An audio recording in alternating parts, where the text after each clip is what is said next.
అందుకు ఆ మహిమ కలిగిన దేవునికి ఒకసారి చప్పట్లు కొడుతూ ప్రభు నామాన్ని కనపడతాం. ప్రభు నామానికి మహిమ కలుగునుగాక.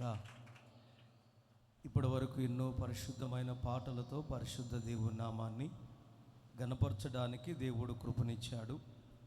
స్తుతి ఆరాధనతో ఆ నామాన్ని సేవించడానికి కూడా ఉన్నతమైన కృపని ప్రభు ఇచ్చాడు. మరొక శ్రేష్టమైన ఇలువైన సమయంలోనికి పరిశుద్ధాత్మ దేవుడు మనలందరినీ ప్రవేశింపచేస్తూ ఉండగా అందరూ కూడా కళ్ళు మూసుకొని ఏకీభవించినట్లయితే ప్రభు మనతో మాట్లాడటానికి వాక్యం ద్వారా సిద్ధముగా ఉంటుండగా అందరూ కూడా ఏకీభించి ప్రార్థన చేసుకుందామండి. మహాపరిశుద్ధుడు అయిన తండ్రి, ప్రేమ నమ్మకము కలిగిన యేసయ్యా, మీ పరిశుద్ధ ఘనమైన నామాన్ని బట్టి స్తోత్రాలు ప్రభువా. ఈ గ్రామాన్ని ప్రేమించి అయా జోసఫయ్య గారిని మీరు ప్రేరేపించి ప్రాంతానికి తీసుకువచ్చి మీ మహిమ కలిగిన పరిచర్య రాజ్యము నిమిత్తమై ఈ గ్రామంలో జరిగిస్తూ ఒక మంచి మందిరాన్ని మీరు అనుగ్రహించిన విధానాన్ని బట్టి దినాన మిమ్మల్ని ఎంతగానో ఘనపరుస్తున్నాం, స్తుతిస్తున్నాం ప్రభువా. ఎన్నో పరిశుద్ధమైన పాటలతో ప్రతిగానాలతో అయా ఈ మధ్యకాల సమయమున నీ సన్నిధానములో నీ ప్రజలుగా చేరి స్తుతించి ఘనపరిచి నీ నామాన్ని ఆరాధించడానికి మాకు ఇచ్చిన భాగ్యానికే స్తోత్రాలు. మరొక విలువైన సమయంలోనికి తండ్రి మేము ప్రవేశింపబోతుండగా యా మీ దీన సేవకులు నిరీక్షణయ్య గారు మా మధ్య నిలబెట్టి మీరు ఉన్నతమైన ఉపదేశముతో ఒక్కొక్కరిని దర్శించబోతున్నందుకు స్తోత్రాలయ్యా. మీ వాక్యపు వెలుగుని ఈ ప్రాంతంలో ప్రకాశింపజేయబోతున్నందుకు స్తోత్రాలు. అందుకే నీకే మహిమ, నీకే ఘనత వచ్చినట్లుగా మీ కృపను అనుగ్రహిస్తున్నందుకు స్తోత్రాలు. నీ మాటలు వినటానికి సిద్ధపడుతుండగా వినగలిగిన చెవిని, గ్రహించగలిగిన హృదయాన్ని, ఆ వాక్య ప్రకారం జీవించగలిగిన సమర్పణ ప్రతిష్టత అందరిలో మీరు కలగ చేయమని అడుగుతున్నాం. అందుకు అడ్డుగా, ఆటంకంగా, వ్యతిరేకంగా క్రియ ప్రతి చీకటి సాతాను తంత్రాన్ని యేసు నామములో బంధించి ఆజ్ఞాపిస్తున్నాం ప్రభా. విస్తారమైన కృప, విస్తారమైన సన్నిధి, విస్తారమైన మీ వాక్కును ఈ మధ్యకాల సమయమున మీరు బయలుపరచబడుతున్న విధానానికై, మీరే అనుగ్రహిస్తున్న విధానానికై స్తుతులు స్తోత్రాలు చెల్లించుకుంటూ యేసు పరిశుద్ధ నామమున అడుగుచున్నాము తండ్రి, ఆమేన్. హల్లెలూయా. ఒక చిన్న సాక్ష్యం. ఈ మందిరాన్ని కట్టి ఏ విధంగా కట్టామనేది కొద్దిగా సాక్ష్యం. ఏ విధంగా కడితే సిమెంటు, ఇటుకలు అని కాదు. హల్లెలూయా. ఇంతకుముందు ఈ గ్రామానికి వచ్చినప్పుడు నాగేశ్వరరావు వాళ్ళ ఇంటి దగ్గర రోడ్డు మీద పెట్టాం. కొంతకాలం అక్కడ ప్రార్థన బహిరంగంగా సాగింది. ఆ తర్వాత రవి బ్రదర్ వాళ్ళ ఇంటి దగ్గర కొంతకాలం పెట్టాం. మళ్ళీ అక్కడి నుంచి ఈ పక్కన ఒక రెంట్ హౌస్లో చాలా సంవత్సరాలు అక్కడే ప్రార్థన పెట్టాం. ఆ తర్వాత ఆ ప్లేస్ అమ్ముతున్నారని తెలిసి ఇంతకుముందే ఈ ప్లేస్ కొన్నాం. రవి బ్రదర్ వాళ్ళ నాన్నగారి ద్వారా ఈ ప్లేసు ఒక ఆయన దగ్గర మనం కొనుక్కున్నాం. దేవునికి స్తోత్రం. అయితే మందిరం మాత్రం కట్టుకోలేదు, ఆ రెంట్ హౌస్లోనే ఉన్నాం. ఆ ఇల్లు అమ్మకానికి పెట్టారు. అప్పుడు మేము ఈ మందిరం కడదామని ప్లాన్ చేసుకున్నాం. విశ్వాసులు అందరూ కలిసి ప్లాన్ చేసుకుంటే ఆ సమయంలో ఎలాగా మనకు డబ్బులు అవసరం కాబట్టి మరి ఊర్లో కొంతమంది ఉన్నారు, వాళ్ళ దగ్గరికి వెళ్ళి కంకర కొంతమందిని, రేకులు కొంతమందిని, అట్లాగే అన్నీ అడుగుదాం అన్నారు. అడుక్కొని వచ్చి మనం జీవంగల మందిరం కట్టకూడదు అని సంగతి వాళ్ళకి తెలియదు అని నేను వారికి చెప్పాను. మరి మొత్తం మీద కట్టాలి. ఆ సమయంలో మన మధ్య ఉన్న విజయ్ బ్రదర్ వాళ్ళ సిస్టర్ గారు సౌజన్య చెన్నైలో ఉంటారు. ఆ సిస్టర్ గారి హస్బెండ్ ఏదో వ్యాధి చేత చాలా సీరియస్ అయ్యాడు. నాకు ఫోన్ చేసి, అన్న ప్రార్థన చేయండి, బ్రదర్ గారికి ఏది లేక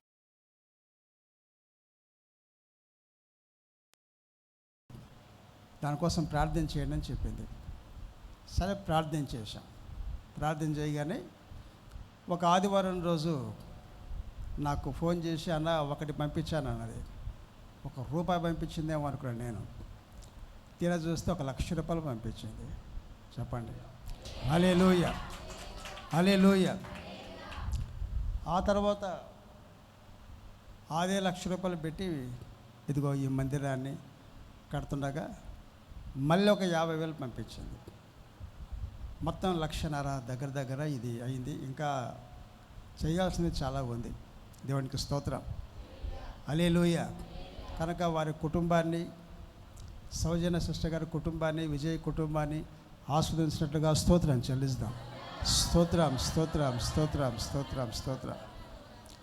అలాగే ఇక్కడ ఉన్న విశ్వాసులు, సురేష్ బ్రదర్ కావచ్చు, బావి బ్రదర్ కావచ్చు, ఇంకా ఇక్కడ ఉన్న సిస్టర్సు, లేడీస్, జెంట్స్ అందరూ కూడా, మరి శిరీష బ్రదర్ అందరూ కూడా చాలా కష్టపడి సొంతగా వారే ఈ పనులు మానుకొని మందిరాన్ని కట్టారు. అందరిని బట్టి కూడా స్తోత్రం చెల్లిస్తాం. స్తోత్రం, స్తోత్రం, స్తోత్రం, స్తోత్రం, స్తోత్రం. స్తుతి, స్తుతి, స్తుతి, స్తుతి, స్తుతి, స్తుతి, స్తుతి, స్తుతి, స్తుతి, స్తుతి, స్తుతి, స్తుతి, స్తుతి. స్తోత్రం, స్తోత్రం, స్తోత్రం, స్తోత్రం, స్తోత్రం, స్తోత్రం, స్తోత్రం. దేవుడే ఈ మందిరాన్ని కట్టించాడు. కట్టే స్వామర్థత మన దగ్గర లేదు. మేము ఏమై ఉన్నామో దేవుని కృప వలనే అయ్యి ఉన్నాము. అందుకని దేవునికి స్తోత్రం కనుగాక, హల్లెలూయా. ఆయన కట్టించిన మందిరాలని మరి అపోస్తులు నిరీక్షణ బ్రదర్ గారి ద్వారానే అటు వత్సవాయి గ్రామంలో, ఇటు కుందేరు గ్రామంలో దేవుడు ప్రారంభం చేశారు. జోషి పాస్టర్ గారి ద్వారా కూడా దేవునికి స్తోత్రం కలుగుగా. అందరి బట్టి దేవునికి స్తోత్రం చెల్లిస్తాం. హల్లెలూయా, హల్లెలూయా, హల్లెలూయా, హల్లెలూయా. దేవుడు మనకి ఇచ్చిన మందిరాన్ని బట్టి చప్పలు కూడా దేవునికి స్తోత్రం చెల్లిస్తాం.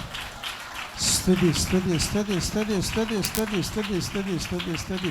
స్తోత్రం, స్తోత్రం, స్తోత్రం, స్తోత్రం, స్తోత్రం, స్తోత్రం, స్తోత్రం. కనుక దేవుడే కట్టించాడు కనుక ఈ మందిరంలో దేవుడే నివసిస్తాడు. హల్లెలూయా. మంచిది. మరి ఈ సమయాన్ని మరి మన మధ్య ఉన్న పెద్దలు నిరీక్షణయ్య గారికి మరి ఈ సమయాన్ని అప్పగిస్తున్నాం. చెప్పండి.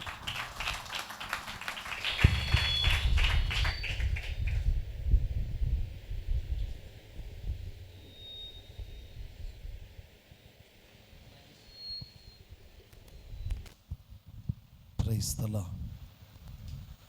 దేవుని పరిశుద్ధ నామమునకు మహిమ కలుగునుగాక. చేరి వచ్చిన, కూడి వచ్చిన మీ అందరికీ నా హృదయపూర్వకమైన వందనాలు తెలియచేస్తున్నాను. ఈ కుందేరు గ్రామంలో ట్రూత్ మినిస్ట్రీస్ ద్వారా కట్టబడిన ఈ మందిరాన్ని బట్టి నేను ఎంతో సంతోషిస్తున్నాను, స్తుతిస్తున్నాను. ఈ మందిరాన్ని డెడికేట్ చేయడానికి యోగ్యత లేని నాకు ఇటు అవకాశాన్ని కల్పించి, దైవజనులు మీరే ఈ మందిరాన్ని డెడికేషన్ చేయాలి అని పిలిచి ఇంతటి గొప్ప అవకాశాన్ని ఇచ్చిన మా సహోదరులు అన్నగారు జోసఫ్ అన్నగారిని బట్టి మా హృదయపూర్వకమైన వందనాలు తెలియజేస్తున్నాను. అలాగే మోజెస్ పాస్టర్ గారిని బట్టి, పాస్టమ్మ గారిని బట్టి, పాస్టమ్మను బట్టి, చేరి వచ్చిన మీ అందరిని బట్టి, అలాగే గత రాత్రి చక్కటి సువార్తను, మహిమగల వార్తను మోసుకొచ్చి ఈ ప్రాంతాన్ని బలపరిచిన దైవజనులు, గ్లోరియస్ మినిస్ట్రీ దైవజనులు భూపాలపల్లిలో పరిచయం చేస్తున్న దైవజనులు జోషి అన్నగారిని బట్టి నేను స్తుతిస్తున్నాను. దాదాపుగా ఇప్పుడు మధ్యాహ్నం అయింది అంటే ఖచ్చితంగా పైన చూస్తే మంట, ఇక కడుపులో కూడా తంట, ఎక్కడికి పోవాలో తెలియదంట. అయితే మీరంటారు ముగించమంటారు, అంతేనా? పైన మంట, కడుపులో తంట. ఇప్పుడు ఏం చేయమంట? తొందరగా ముగించమంట, అంతేనా? సరే, త్వరగా ముగించాలంటే మైక్ చేతులు పడేంత వరకే మీ టైం. మైక్ నా చేతిలోకి వచ్చిన తర్వాత నా టైం కూడా కాదు, పరిశుద్ధాత్మ దేవుని సమయం. Praise the Lord. మంచిది. దేవుని యొక్క వాక్యంలోనికి వెళ్ళటానికి ముందుగా ఒక చిన్న విషయాన్ని చెప్పి నేను వెళ్తాను. ప్రియులారా, మన గృహాలు కట్టుకునేటప్పుడు, దేవుని మందిరం కట్టేటప్పుడు చాలా వ్యత్యాసం ఉంటుంది. మన గృహాలు కట్టుకునేటప్పుడు మన గురించి మనం కట్టుకుంటున్నాం కనుక అది చాలా ఆలస్యం అవుతుంది. మందిరం కట్టేటప్పుడు మందిరమును గూర్చి కడుతున్నాం కనుక అది త్వరగా ముగించబడుతుంది. ఎందుకో తెలుసా? ఇది రాజు పని. ఎవరి పని ఇది? రాజు నివసించున్నట్లుగా కట్టే మందిరం. దేవుడు తన మందిరాన్ని తన సేవకుల ద్వారా కట్టి తన మహిమతో కప్పి ఆ మహిమలో నుండి దేవుడు తన కార్యాలు జరిగించాలని ఆశపడుతున్నాడు. దేవుని మందిరం ఎందుకు? అసలు దేవుని మందిరం ఎందుకు అనే ఒకే ఒక ఆలోచనలో ఒక మాట చెబుతాను, జాగ్రత్తగా వినండి. అసలు దేవుని మందిరాన్ని ఎందుకు కట్టమన్నాడు అంటే ఒకటే ఒక మాట, నేను మీ మధ్యలో నివసించున్నట్లు. అందరూ చెప్పండి. అంటే సర్వ సృష్టికర్త అయిన దేవుడు ఆ పరలోకంలో ఉన్న వైభవాన్ని విడిచిపెట్టి మీ మధ్యలో ఉండునట్లుగా నాకు ఒక గుడారం కట్టమన్నాడు. మొట్టమొదట ఆ ప్రత్యక్షపు గుడారమును గుర్చిన దర్శనాన్ని దేవుడు మోషేకి ఇచ్చాడు. అయితే ఆ గుడారానికి ముందుగా ఈ మందిరమును గుర్చిన ప్రకటన ఎవరికి ఇచ్చాడు అంటే యాకోబుకి ఇచ్చాడు. ఈ యాకోబుకి ఇచ్చిన ప్రకటన సాధారణమైంది కాదు. అక్కడ అసలు ఏమీ లేదు, అరణ్యం, శూన్యం, ఏమీ లేని చోట ఒక రాయిని నిలిపి ఇది దేవుని మందిరమే కానీ వేరొకటి కాదు. అసలు అక్కడ మందిరం ఉందా? పునాదులు వేసారా? ఏమి లేదు. ఏం చూశాడు దర్శనంలో అంటే దేవదూతలు ఎక్కుట దిగుట చూశాడు. ఏం చూశాడు అక్కడ అంటే సింహాసనం చూశాడు. ఏం చూశాడు అక్కడంటే నిచ్చెన వేయబడ్డం చూశాడు. అంటే అర్థం ఏంటో తెలుసా? దేవదూతలు ఎక్కడ ఎక్కుచున్నాయో ఎక్కడ దిగుచున్నాయో అదే మందిరం. ఎక్కడ ప్రభు సింహాసనం ఉందో అదే మందిరం. అంటే చూడడానికి ఏమీ లేదు, కానీ దేవుడు దిగి వచ్చే స్థలమే మందిరం, అంతే. Praise the Lord. దేవుడు నివసించు స్థలమును ఒక మందిరముగా దేవుడు మార్చుకున్నాడు. 20 లక్షల మంది ప్రజలు బయలుదేరుతూ ఉంటే చుట్టూ గుడారాలు వేసుకున్నారంట. ఎవరి గోత్రానికి సంబంధించిన గుడారాలు. చుట్టూ గుడారాలు వేసుకుని చూస్తే దేవునికి ఆశ పుట్టింది. వీళ్ళు ఇంత చక్కగా గుడారాలు వేసుకున్నారు కదా, ఇంత చక్కగా అమర్చబడ్డాయి కదా గుడారాలు, నేను కూడా వారి మధ్యలో ఉండి ఆ మందిరంలో నుండి నేను నా ప్రజలను కలుసుకుంటాను. నిజంగా ఈ మందిరం ఏ మందిరం అంటే నిన్ను నన్ను నా దేవుడు కలుసుకునే మందిరమే ఈ మందిరం. ఇది రాజకీయ నాయకులు కలుసుకునే మందిరం కాదు. స్తోత్రం కలుగును గాక. ఇది స్నేహితులు ముచ్చట పెట్టే మందిరం కాదు. ఇది స్తోత్రం. ఇది వ్యాపార స్థలము కాదు. హల్లెలూయా. సాక్షాత్తు సృష్టికర్త అయిన దేవుడే నీవు ఆయనతో మాట్లాడే మందిరముగా, నీవు ఆయన ముఖకాంతిని అనుభవించే మందిరముగా ఈ మందిరమును దేవుడు ప్రతిష్ఠించాడు. కానీ ఆ దినాల్లో దేవుడు ఒక చిన్న గుడారంలో ఉండడానికి ఇష్టపడ్డాడు. ఎంత గొప్ప దేవుడు కదా. అంటే పరలోకంలో దేవదూతలు ఉన్నారు కదా, ఆ పరలోకంలో ఉన్న దేవదూతల మహిమలో జరిగే ఆరాధన, ఒక్కొక్క దేవదూత ఎంత పవిత్రంగా ఉంటుంది, ఎంత పవిత్రంగా ఉంటాడు. అలాంటి పవిత్రమైన నోటితో యెహోవా పరిశుద్ధుడు పరిశుద్ధుడు అని ఆరాధింపబడుతున్నటువంటి దేవుడు అల్పులము అయోగ్యులము పనికిరాని మన మధ్యలో ఉండటం దేవుని ప్రేమ కదా. అంటే పరిశుద్ధుల ఆరాధనను వదిలిపెట్టి మన మధ్యలోనికి దిగి రావాలని అనుకున్నాడు చూడండి. అది గొప్ప వాత్సల్యత కాదా? అసలు మనలో ఉండటానికి ఏ యోగ్యత ఉందని? అసలు అర్హులమేనా? పాత నిబంధన కాలంలో ఒకసారి చూస్తే గుడారాల మధ్యలో ప్రభు ఉండడానికి ఇష్టపడ్డాడంటే ఆయన కావాల్సింది పరలోకం కాదట, నీతో సహవాసం చేయడానికి ఆయన ఎక్కడున్నా వచ్చి రావడానికి ఇష్టపడుతున్నాడు. ఎంత గొప్ప ప్రేమ కదా. ఏంటి ప్రభు పరలోకంలో దూతలు లేవంటే, ఉన్నారు, ఏం లాభం, వాళ్ళు ఎప్పుడు పరిశుద్ధులు ఆరాధిస్తున్నారు, ఓకే, కానీ నేను అలా కాదు, మట్టి శరీరంలో ఉన్న మనిషి యొక్క ఆరాధనను నేను కోరుకుంటున్నాను. హల్లెలూయా. యోగ్యత లేని మనము కృతజ్ఞత చెబుతుంటే ఆయన సంతోషిస్తాడు. దేవదూతలు ఏముందండి, సృష్టించినందుకు స్తోత్రం. దాన్ని సృష్టించిందే ఆరాధించడానికి. ఇంకా ఆరాధించడానికి సృష్టించబడ్డ తర్వాత అవి ఆరాధిస్తూనే ఉంటాయి. కానీ మనం అలా కాదుగా, మనం రక్త మాంసాల్లో పుట్టినప్పుడు, తల్లి గర్భంలో పుట్టినప్పుడే, పిండములో ఉన్నప్పుడే పాపంలో పుట్టాం. ఇలాంటి పాప బంధకాల మధ్యలో పుట్టిన మనము పరిశుద్ధులమై పవిత్రత గల వారమై మన పవిత్రమైన నోటితో క్రీస్తును ఆరాధిస్తే ఎంత సంతోషపడతాడు ఆయన కదా. అంటే పరిశుద్ధులే ప్రభుని ఆరాధిస్తే ఆయనకు పెద్ద ఇష్టం లేదంట. పాపులమైన మనం రక్షణ పొంది మందిరాలుగా మారి ఆయన సన్నిధిని అనుభవిస్తుంటే ఆయన సంతోషిస్తాడు. అదే కదా దేవుడు కోరుకుంది. నా ప్రజల మధ్యలో నేను ఉంటాను. అయ్యా ఈ ప్రజలు మూర్ఖులయ్యా, పర్లేదు. అయ్యా ఈ ప్రజలు తిరుగుబాటుదారులయ్యా, పర్లేదు. ఈ ప్రజలు మామూలు కాదయ్యా, ఎప్పుడు సనుగుతూ ఉంటారయ్యా, పర్లేదు. నేనైతే వారి మధ్యలో ఉంటాను. అందుకు మరి మీరు మా మధ్యలోకి వస్తే ఏం చేయమంటావు అని అడిగితే, నేను మీ మధ్యలోనికి వస్తాను, నివాసము చేస్తాను, నాకు ఒక మందిరం కట్టండి. ఇప్పుడు వినండి, దైవజనులు ఇక్కడ మందిరం కట్టించాడు ప్రభు, మందిరం దైవజనుల ద్వారా. ఈ మందిరం దేనికి అంటే మనము ప్రభుతో కలుసుకోవడానికి కదా. ఇప్పుడు ప్రభును కలుసుకునే ఈ మందిరంలో మనుషులు కలుసుకుంటావా, స్నేహితులు కలుసుకుంటావా? వాళ్ళని కలవద్దు. ఈ మందిరం అంతా ప్రభుతో కలుసుకొని నివాసము చేసే యోగ్యమైన స్థలం. అందుకే యేసయ్య ఏమన్నాడు తెలుసా, ఆ మందిరంలో వ్యాపారం చేస్తున్నారు కొంతమంది, వాళ్ళందరినీ కొట్టి చితకగొట్టి ఏమన్నాడు తెలుసా, ఈ మందిరం సకల జనులకు ప్రార్థనా మందిరం, ఈ మందిరం వ్యాపారపు ఇల్లు కాదు అని చెప్పి ఆ మందిరాన్ని గణపరుస్తాడు. మంచిది. దేవుని నివాసం, అందరూ చెప్పండి, దేవుని నివాసమే మనకు సహవాసం అవ్వాలి. ఏమవ్వాలి? దేవుని నివాసమే సహవాసం అవ్వాలి. అసలు దేవుని నివాసం ఉన్న చోట ఏ ఆశీర్వాదాలు ఉంటాయి? దేవుడు నివసించు స్థలములో ఏముంటాయి?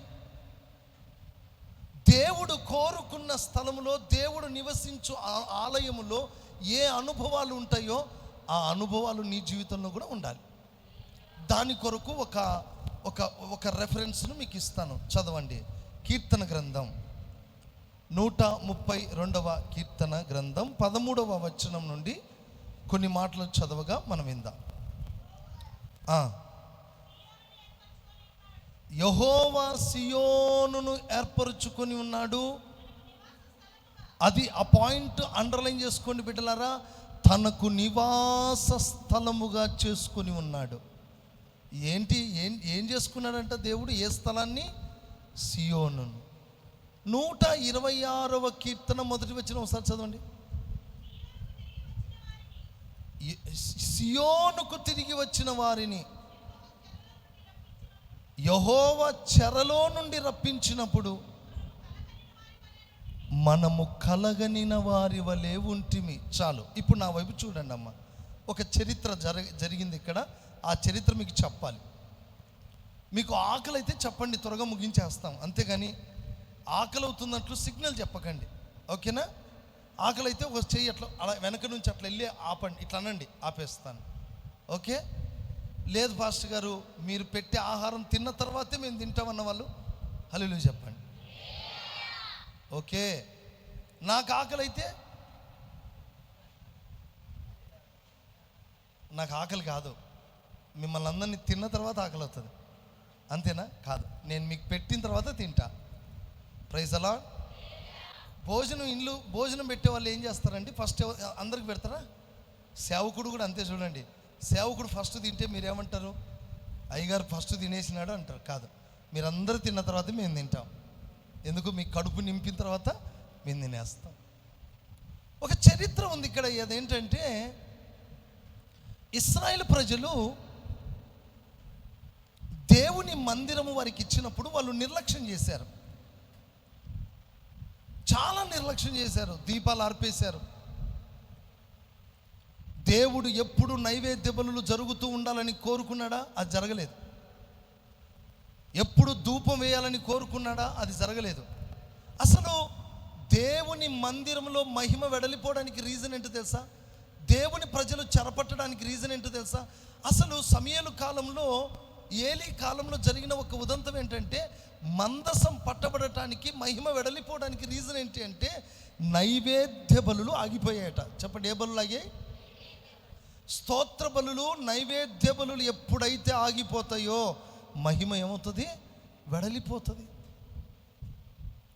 ఎప్పుడైతే ఆ మహిమ వెడలిపోయిందో మందసం పట్టబడుతుంది. ఎప్పుడైతే మందసం పట్టబడిందో ప్రజలు చెరలోకి వెళ్తారు. బాగా వినండి, ఏలీ కాలంలో మహిమ వెడలిపోవటానికి రీజన్ ఏంటి అంటే, ఉదయకాలము జరగవలసిన ప్రార్థనలు, సాయంకాలం జరగవలసిన నైవేద్యములు, బలులు నిలిచిపోయినందున, ఏలీ కుమారుల యొక్క నిర్లక్ష్య ధోరణి వల్ల మహిమ వెడలిపోయింది, మందసం పట్టబడింది, ప్రజలు చెరలోనికి వెళ్ళిపోయారు. అసలు ప్రజలు చెరలోనికి వెళ్ళిపోవడానికి ప్రధానమైన కారణం ఏంటంటే, మందిరంలో జరగాల్సినవి జరగకపోతే మన బ్రతుకులు కూడా ఏమవుతాయి? చెరపట్టబడతాయి. ఎన్ని సంవత్సరాలు దేవుడు చెరపట్టాడంటే 70 ఏళ్ళు తీసుకెళ్ళిపోయాడట. వారికి ఆరాధించుకోవడానికి మందిరం లేదు, వారికి సేవించడానికి సన్నిధి లేదు, వారిని బలులు అర్పించడానికి బలిపీఠం మీద అర్పణ చేయడానికి యాజకులు లేరు. ఎందుకు అంటే, అందరినీ దేవుడు ఎక్కడికి తీసుకెళ్ళాడు? చెరలోనికి. ఏ ఉద్దేశంతో మందిరమును కట్టాడో, ఏ ఉద్దేశంతో వారి మధ్యలో నివసిస్తానని దేవుడు మాట్లాడాడో, ఆ ఉద్దేశాలు మరిచిపోయి వారి ఇష్టానుసారంగా బ్రతికినందున దేవుడు ఏం చేశాడో తెలుసా? వారిని చెరలోకి తీసుకెళ్ళాడు. ఆ చెరలో ఏం చేశారో తెలుసా? బబులోను బావుల యొద్ద కూర్చొని ఏడుస్తున్నారట. దేన్ని జ్ఞాపకం చేసుకొని ఏడుస్తున్నారు? అది పాయింట్. వాళ్ళు వచ్చి అంటున్నారట, అదిగో మీరు పాటలు బాగా పాడతారంటగా, మీ పాటలు సియోను పాటలు ఒకసారి పాడండి అంటే వాళ్ళు ఏమన్నారు? మేము శత్రు దేశంలో ఉండి దేవుని పాటలు ఎలా పాడగలం? మేము ఇప్పుడు ఎక్కడున్నాం? Very good. ఎక్కడున్నాం మనము? శత్రు దేశంలో ఉండి ఎవరి గురించి పాడాలంట? దేవుణ్ణి గురించి పాడాలి. ఇప్పుడు వినండి, దేవుణ్ణి గురించి పాడాలంటే నువ్వు కబ్జాలో, శత్రు కబ్జాలో ఉంటే పాడలేవు. ఎక్కడుండి పాడగలవంటే, దేవుడు నియమించిన స్థలములో, దేవుడు నివసించిన స్థలములో ఉండి పాడగలిగితేనే అది మహిమ కలిగిన ఆరాధనగా మిగిలిపోతుంది. దేవుని మహిమ దిగి వచ్చే మందిరముగా నువ్వు ఉండగలుగుతావు. దేవుని సమాధానం నీ కుటుంబంలో ఏలుబడి చేస్తుంది. ఎక్కడుండి పాడమంటున్నారు వాళ్ళు? శత్రు దేశం నుండి పాడమంటున్నారు. బబులోను అంటే అది భయంకరమైన పాపం. బబులోను అంటే గర్వాంధకరమైన స్థలం, గర్వాంధులు నివసించిన స్థలం అది. ఈ బబులోను ఏలుబడి చేసే ఏ రాజైనా గర్వాంధుడు. ఈ బబులోనులో ఉన్న ప్రజలందరూ తిరుగుబాటుదారులు, గర్విష్ఠులు. అలాంటి ప్రజల మధ్యలో చెరలో ఉండి ప్రజలు ఏడుస్తూ, మీరు ఒక పాట పాడండి అంటే వాళ్ళు అన్నారు, మేము సియోనులో పాడవలసిన వారము. చెప్పండి, ఇక్కడ మేము ఎలా పాడగలం అంటున్నారు. అంతేనా? ఇప్పుడు ఎక్కడ చెప్పండి, ఎక్కడ పాడాలి మనం అంటే, మనం ఎక్కడ ఉండాలి అని వాళ్ళు ఏడుస్తూ ఏడుస్తూ ఏడుస్తూ ఉంటే దేవుడు ఏం చేశాడంటే, ఆ ఏడుపు చూడలేక రాత్రికి రాత్రే దేవుడు తన ప్రజలను తన మహిమ గల తాను కోరుకున్న చోట, తాను నివసించు చోట, ఏ చోటైతే కోరుకున్నాడో, ఏ చోటైతే మహిమతో కప్పుతున్నాడో, ఏ చోటైతే ఇది నాకు కావాలని ఆశపడ్డాడో, ఆ స్థలములోనికి తన ప్రజలను దేవుడు రప్పించుకున్నాడు. ఆయన ఒక్కడే ఉండడం ఆయనకి ఇష్టం లేదు. సియోనులో ఆయన ఒక్కడు ఉండలేడు. ఆయనకి ఎవరు కావాలి? మనం కావాలి. దేవుని ప్రేమ ఎంత గొప్పది కదా. ఒక 10 మంది దేవదూతలు రండి అంటే రారా? ఆయనకు రావాల్సిన స్తోత్రాలు వాళ్ళు చెప్పమంటే చెప్పలేరా? వారు అర్పించాల్సిన బలులు వారు అర్పించలేరా? కానీ ఆయనకు తృప్తి లేదు. ఎందుకు తెలుసా? ఏ యోగ్యత లేని మన నోట నుండి వచ్చే జిహ్వా బలులే ఆయనకు ప్రీతికరంగా మారుతున్నాయి. కొట్టు చప్పట్లు గట్టి. ఆమేన్. ఈ మందిరాన్ని కట్టించుకోవాలంటే ఈ గ్రామంలో ఒక్కసారి సర్పంచ్ దర్శిస్తే కార్యం చేయలేడా? మాట్లాడండి, చేయలేడా? చెప్పండి. బాగా డబ్బులున్న కార్పొరేటర్, ఈ ఊర్లో పంచాయతీ కదా ఇది, సరే ఏ ఊర్లో కార్పొరేటర్ వచ్చి చేయలేడా? చెప్పండి. ఒక అమెరికా వాడు వచ్చి ఒక 10 లక్షలు డబ్బులు ఇవ్వలేడా? ఇస్తాడు. కానీ దేవుడు ఎందుకు ఇవ్వడు తెలుసా? ఎందుకు ఇప్పించాడంటే అమెరికా వాని డబ్బు అని అమెరికా వానికి పేరు రాకూడదు. ఎవరికి రావాలంట? దీన హృదయంలో ఉండి నీ విరిగి నలిగిన హృదయముతో ఆయన మందిరం మీద మక్కుతో కట్టాలని ఆశ నీకుంది చూడు. నిరుపేద స్థితిలో అయినా పర్లేదు, రక్తం చిందించైనా నా దేవుని మందిరం కట్టాలని తెగింపు వస్తారు చూడండి. ఏమీ లేకపోయినా రక్తం అమ్మేనా నా దేవుని మందిరం కట్టాలన్న ఆశ ఎవరికైతే ఉంటుందో వాళ్ళ ద్వారా దేవుడు మహిమ తెచ్చుకుంటాడు. Praise the lord. అంతేనండి. నేను వరంగల్లో మందిరం కట్టేటప్పుడు చిన్న సాక్ష్యం, మా దగ్గర 2 మేస్త్రీలు ఉండేవాళ్ళు, యవనస్తులు.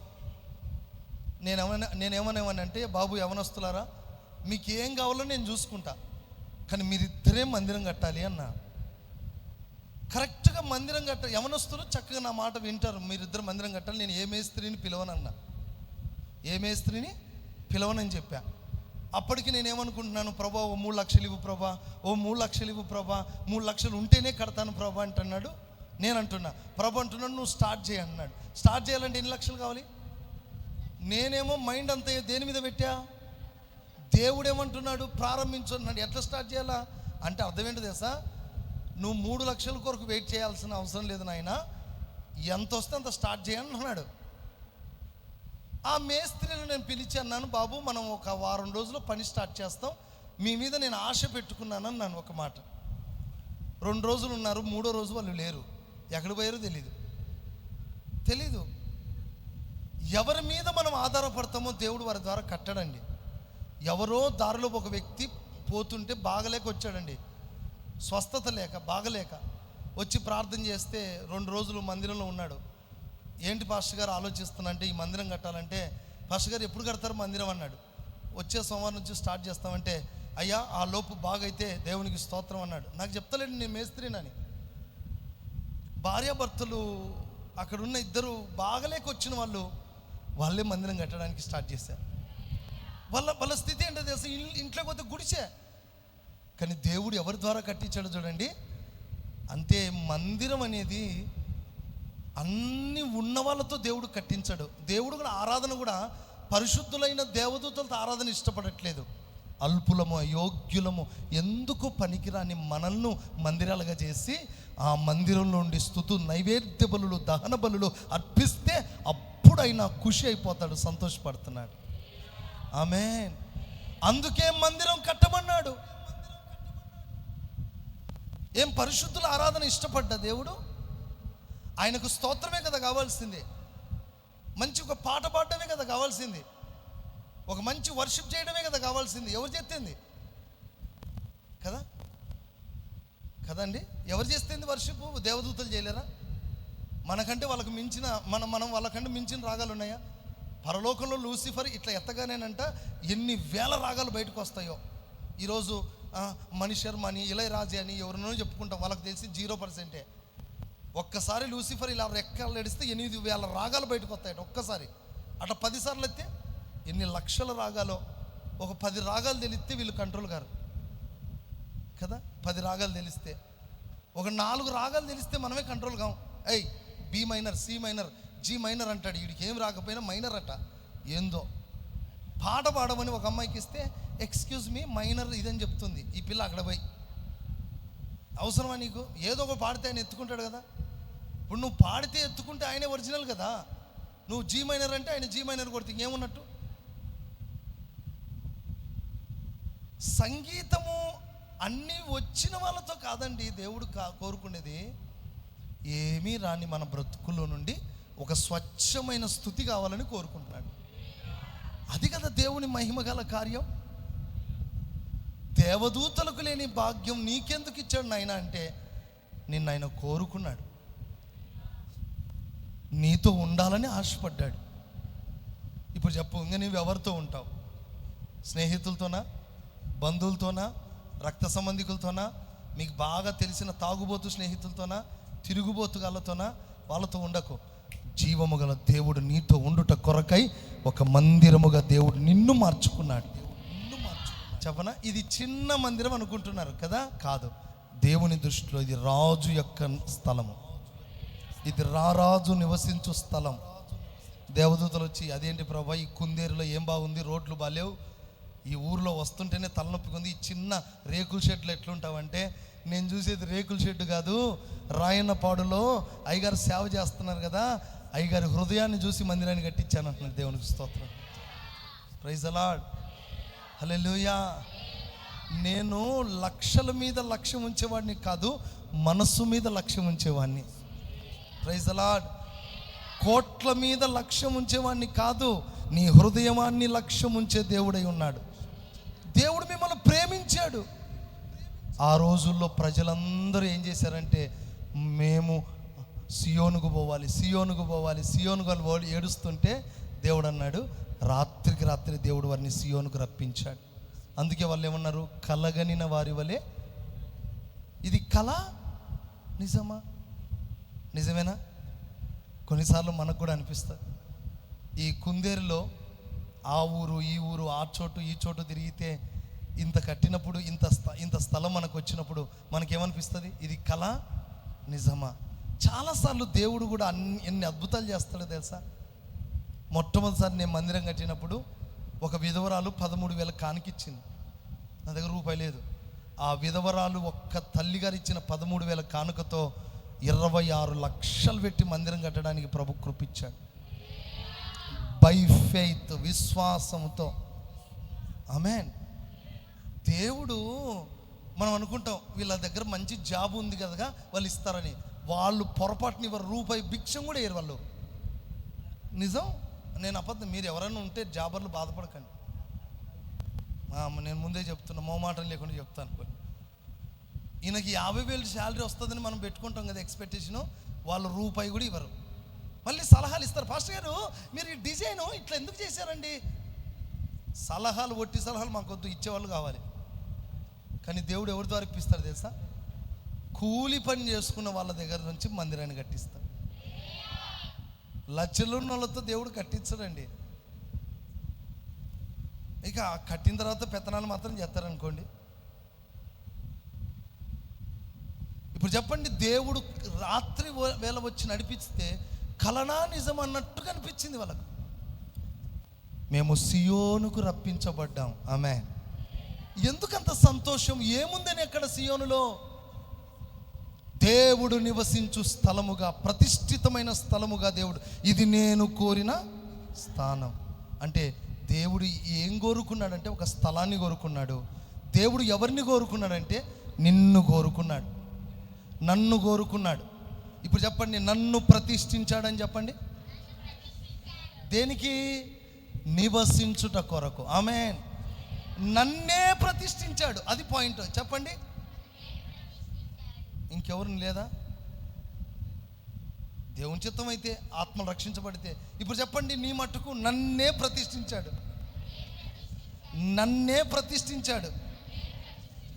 ఎందుకు అంటే నీలో నివసించటానికి, నీలో వాసము చేయటానికి. ఇప్పుడు చెప్పండి, ఆ నివాసం, ఆయన నివాసం మనలో ఉంటే 7 రకాల దీవెనలు మన మీద ఉంటాయి. మొట్టమొదటిది అదే అధ్యాయంలో చదువుకుంటారండి, ఇందాక 132:13.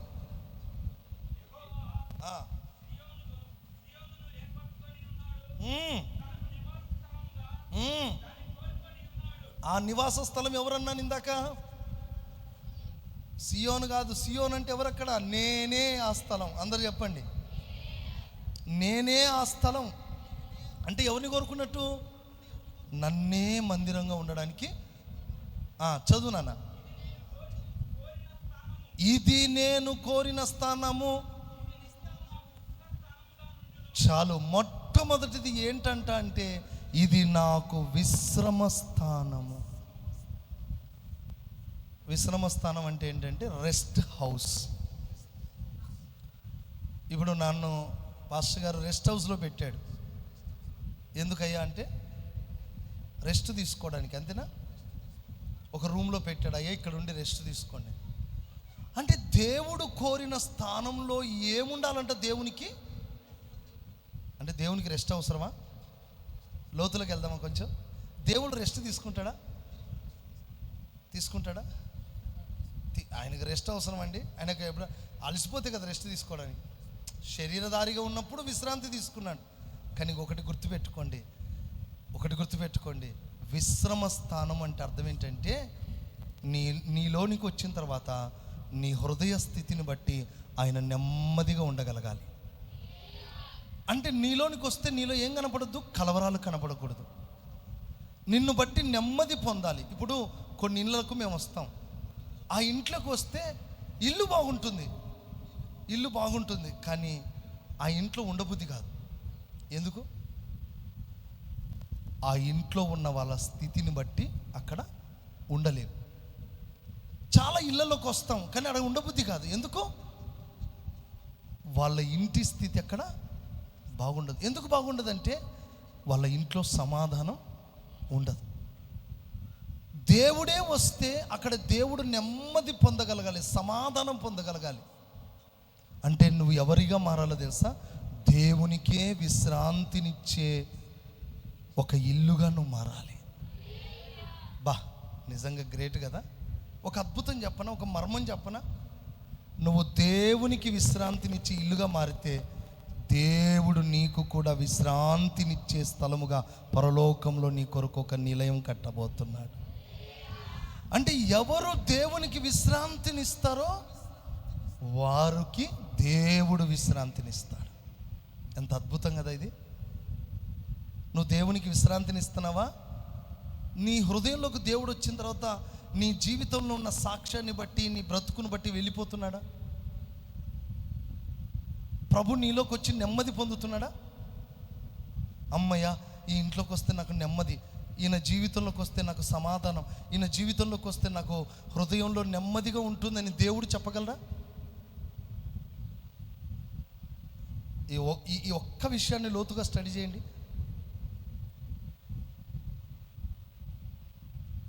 నీలోకి విశ్రాంతి తీసుకోగలడా? నీ హృదయాన్ని బట్టి నెమ్మది పొందగలడా? దేవుడు కొంతమందిని బట్టి కలవరపడతాడు.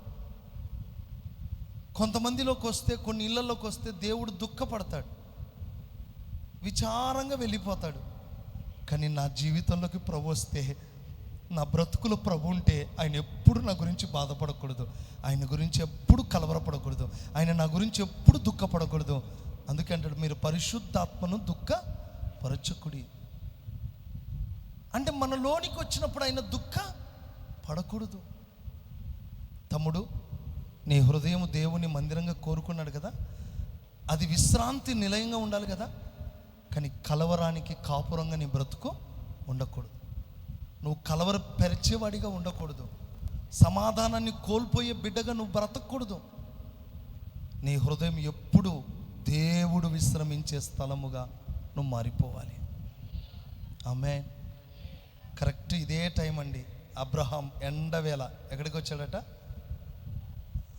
దేవుడు ఎక్కడికి, త్రియేక దేవుడు ఎక్కడికి వచ్చాడంట? అబ్రహాము యొక్క గుడారం. ఈ గుడారం ఎలా ఉందో తెలుసా? ఎందుకో మరి ఆ ఎండవేళ అబ్రహాం బయట ఎందుకు కూర్చున్నాడో తెలియదు. కానీ మరి శారమ్మకి ఏమైనా గొడవలు అయినాయా? ఎండవేళ బయట ఎందుకు కూర్చుంటాడు? ఈ ఎండలో మీరు బయట కూర్చుంటారా? అందుకే చూడండి, ఇంట్లో గొడవ అయితే మగవాళ్ళు బయట పోయి అక్కడ చెట్ల కింద కూర్చుంటారు. మరి అబ్రహాంకి ఏమైందో తెలియదు కానీ ద్వారం దగ్గర కూర్చున్నాడు. ఎక్కువ శాతం ఆడవాళ్ళు బయటికి వెళ్ళరు కదా ఆ టైంలో. వీళ్ళేమో ఇంట్లో ఉంటారు, వాళ్ళేమో బయట చెట్ల కింద కూర్చుంటారు. నలుగురు అడుగుతారు, ఏమన్నా తిన్నావా, స్పెషల్ ఏంటంటాడు. ఈరోజు మటన్ అని చెప్తాడు. అసలు మటన్ కాదు, చికెన్ కాదు. అలా ఆల్రెడీ వాళ్ళ భార్య మటన్ చేసి ఉంటుంది నాకు. అబ్రహాం ఎందుకు బయట కూర్చున్నాడంటే దానికి టాపిక్ లేదు, సబ్జెక్ట్ లేదు కనుక దాని గురించి పెద్ద మాట్లాడద్దు. కానీ ఇక్కడ టాపిక్ ఒకటి హైలైట్ ఏంటంటే, అబ్రహాం అక్కడికి వచ్చాడా? వచ్చి రాగానే ఆ దేవదూతలు అక్కడికి రాగానే పరిగెత్తుకుంటూ పోయి సాష్టాంగ నమస్కారం చేసి వాళ్ళని లోపలికి తీసుకొచ్చి వెంటనే భోజనం ఏర్పాటు చేశాడు. ఎండవేళ గుడారంలోనికి తీసుకెళ్ళి, అందరూ చెప్పండి, ఎండవేళ ఎక్కడ తీసుకెళ్ళాడు? గుడారంలోనికి తీసుకెళ్ళి ఏం పెట్టాడు? భోజనం పెట్టాడు.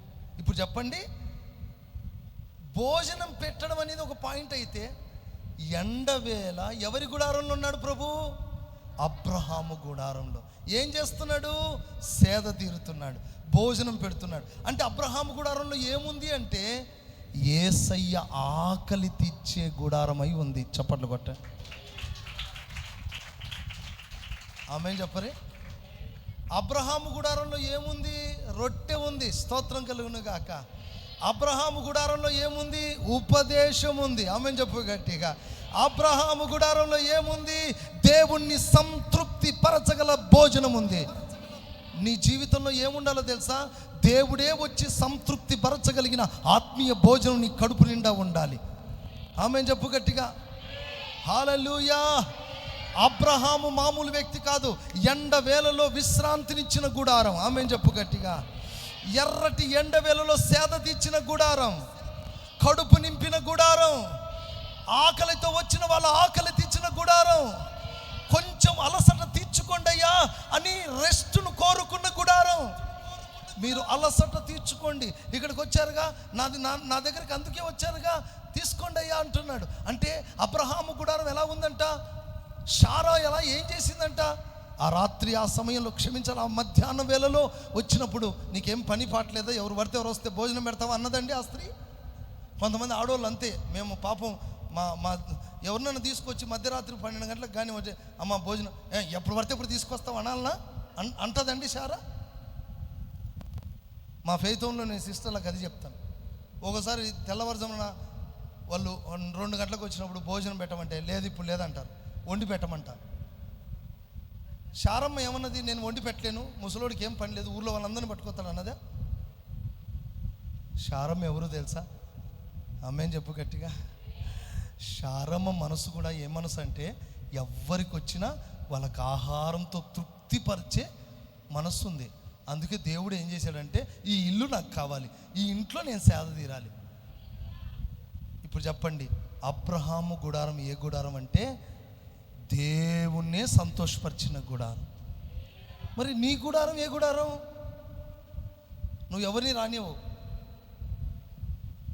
దేవుని రానివ్వు, మనుషులు రానివ్వు, ఎవరిని రానివ్వవు నువ్వు. కానీ తాగుబోతులను రప్పిస్తావు కదా, బిజినెస్ వాళ్ళని రప్పించుకుంటావు. కానీ మన ఇంటికి ఎవరు రావాలి? యేసయ్య రావాలి. నీ గుండెలో ఎవరు ఉండాలి? ఎవరు సేద తీరాలి? ఆయన ఆకలి తీర్చి,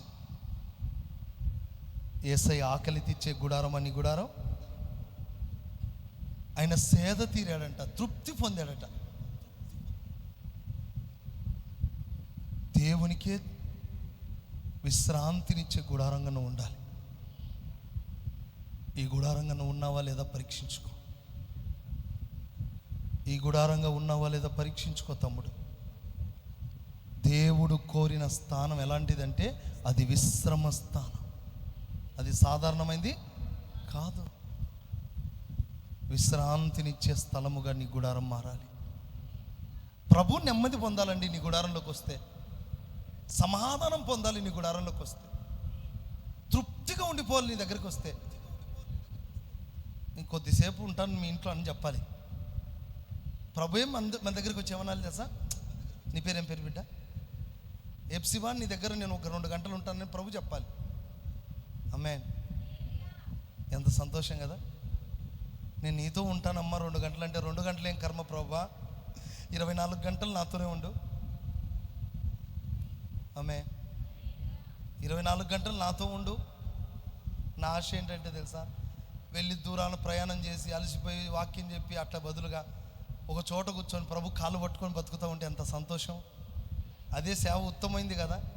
20 లక్షల ఆత్మను సంపాదించే సేవకుడు కూడా కొండ మీద 40 రోజులు ప్రార్థన చేశాడు. మేమే పాటోళ్ళం. 20 లక్షలు రక్షణ 20 లక్షలు రక్షించబడ్డారండి మోషే ద్వారా. అలాంటి సేవకుడు ఎక్కడున్నాడు? దేవుని దగ్గర. ఆయన పాదాలు పట్టుకొని బతుకుతున్నాడు. నేను ఒకటే చెప్తున్నాను వినండి, మనం ఎలా బ్రతికామన్నది ముఖ్యం కాదు, ప్రభుని ఎంత తృప్తిపరిచామన్నది ముఖ్యం. నేను ఎంత సేవ చేశానన్నది ముఖ్యం కాదు, నా హృదయంలో ఎంత సంతోషంగా ఉన్నాడన్నది ముఖ్యం. ఇప్పుడు చెప్పండి, మొదటి ఆశీర్వాదం ఏంటి అంటే, విశ్రాంతి తీసుకునే గుడారముగా నీ ఇల్లు, నీ జీవితం ఉండాలి. కంటిన్యూ చేయండి. రెండోది కంటిన్యూ చేయండి. అదే అక్కడనే నివసించదను, దాని ఆహారమును నేను ఎట్లా తెలుసు? తల్లి చెప్పు తల్లి. Very good. అందరూ చెప్పండి. ఏంటంట? దాని ఆహారము నిండారులుగా నేను దీవించెదను, అందులోని బీదలందరూ ఆహారముతో తృప్తి పొందుతారు. చప్పట్లు కొట్టండి. బా, ఇప్పుడు వినండి. బబులోన్లో వీళ్ళకి అన్నం దొరికిందా? చెప్పరే. బబులోన్లో వీళ్ళకి ఆహారం దొరికిందా? 2 ఆహారాలు ఉన్నాయి. దైవిక ఆహారం ఒకటి ఉంది, శారీరక. ఈ 2 లేవు వాళ్ళ జీవితంలో. కానీ వీళ్ళు సియోనుకు వచ్చిన తర్వాత దేవుడు ఏమిస్తున్నాడంట? నిండారుగా ఒక ఆహారం దేవుడు వారికి ఇచ్చాడు.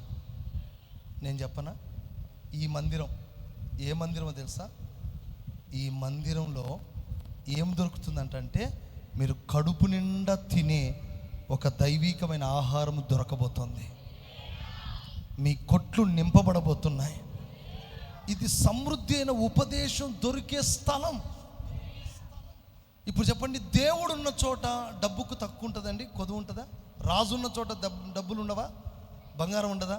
నేను అంటాను, రాజులకు రాజు ఉన్న చోట నీ ఆత్మకు కావలసిన ఆహారాన్ని ఆయన నిండారుగా పెట్టి పంపిస్తాడు. నేను అంటాను, ఒక ప్రవచన రీతిగా చెప్పనా, ఈ మందిరంలో అడుగు పెట్టిన వాళ్ళల్లో 2 ఆశీర్వాదాలు. అదేంటో తెలుసా? మీ ఇంట్లో ఎప్పుడు ధాన్యం ఉంటుంది, మీ గుండె నిండా ఎప్పుడు ఉపదేశం ఉంటుంది. అంత సమృద్ధి అయిన వాక్యం ఇక్కడ దొరుకుతుంది, అంత సమృద్ధి అయిన ఆహారం ఇక్కడ దొరుకుతుంది. ఎక్కడ దొరకని ఆహారం ఇక్కడ దొరుకుతుంది. ఫేమస్ ఫుడ్ ఇది. అదేంటి? గ్రామం కదా, ఏం దొరుకుతుంది? గ్రామంలో ఏం దొరుకుతాయి? హైవేలో దొరకని ఫుడ్ ఇక్కడే దొరుకుతుంది. విజయవాడలో దొరకని ఫుడ్ అంతా ఇక్కడే దొరుకుతుంది. ఆమె ఇంకో మాట చెప్పనా? సిటీలో మంచి హోటల్స్ ఉన్నాయి. ఎక్కడ? యెరూషలేం సిటీలో మంచి హోటల్స్ ఉన్నాయి. ప్రజలందరూ ఆ హోటల్ వదిలిపెట్టి అరణ్యములో కేక వినబడుతున్న వాని దగ్గరికి వెళ్ళాడు. ఆయన దగ్గర ఏమున్నాయి? తేనె, మిడతలు అవి తింటున్నాడు. ఏమున్నాయి ఆయన దగ్గర? ఏమీ లేదు. కానీ ఎందుకోసం వెళ్తున్నారు అక్కడికి అంటే, ఆయన నోట యెహోవా వాక్కు ఉండెను. చెప్పట్లు. నిజం అండి. ప్రజలు ఎక్కడికి వస్తారంట అండి? ఆహారం ఉన్న చోటుకి వస్తారు. నేను అంటాను, ఈ కుందేరు గ్రామాన్ని నేను ఎలా దీవిస్తున్నా తెలుసా? ఈ చోట, ఈ మందిరంలో నిత్యము ఆహారం ఉంటుంది. ఆ ఆహారం ఎలాంటిదంటే, బీదలైన వారందరికీ తృప్తిని కలగజేస్తుంది. ఇక్కడ వినపడే మెసేజ్లు తృప్తినిస్తాయి. ఆమేన్. ఇక్కడ మాట్లాడే మాట నీ హార్ట్కు తృప్తినిస్తుంది. దేవుడు ఒక్క మాట మాట్లాడితే ఆ ఒక్క మాట ద్వారా నీ జీవితంలో కోల్పోయినవన్నీ ఆ ఒక్క మాట ద్వారా సంపాదించే ఉపదేశాన్ని నా దేవుడు ఇక్కడ సిద్ధపరిచాడు. ఎందుకు సిద్ధపరిచాడో తెలుసా? ఇది దేవుడు నివసించే స్థలము గనక ఆ నివాసం ఉన్న చోట దేవుడు దైవికమైన ఆహారాన్ని కూడా పెడతాడు.